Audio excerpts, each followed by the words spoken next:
সময়ের মতো বদলে যায় সেই মানুষগুলো যাদের প্রয়োজনের থেকেও বেশি সময় দেওয়া হয়।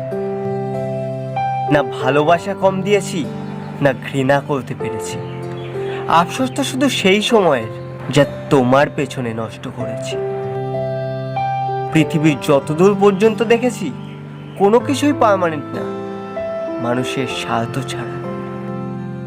জীবনে মানুষ আরো বেশি ভালো কাউকে পাওয়ার আশায় পেছনের সত্যিকারের ভালোবাসার মানুষ ফেলে আসে।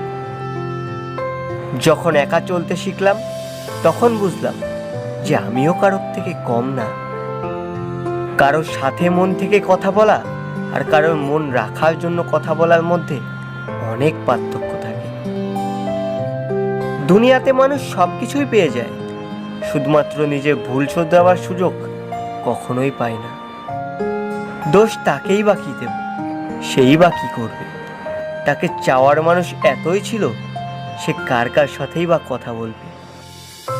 মন দেখে ভালোবেসেছিলাম তোমাকে, তোমার রূপ দেখে নয়।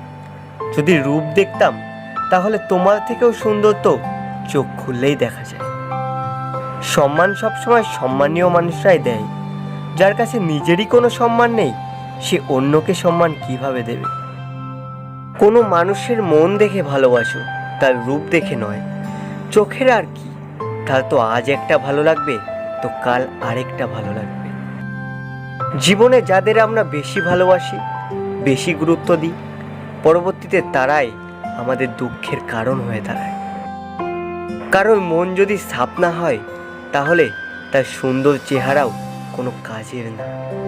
এতটাই স্বার্থপর হয়ে গেছে এই পৃথিবী, এখন আর ইচ্ছে করে না মন দিয়ে কারোর সাথে মনের সম্পর্ক করে তুলতে। হাজার জনের সাথে সম্পর্ক করা কোনো বড় ব্যাপার না, কিন্তু কোনো একজনের সাথে সম্পর্ক সম্পূর্ণ করা অনেক বড় ব্যাপার। যখন চাওয়ার থেকেও বেশি কেউ কষ্ট পেয়ে যায় তখন মানুষ কাঁদে না, চুপ হয়ে যায়। মন থেকে ভালো হওয়া মানুষ বুদ্ধিমান হলেও ধোঁকা খেয়ে যায়, কারণ তারা বিশ্বাস করে বসে অন্যজনও মন থেকে ভালো হবে। কিছু মানুষ নিজের জীবন তাদের জন্য শেষ করে দেয় যারা তাকে কোনো পরোয়াই করে না।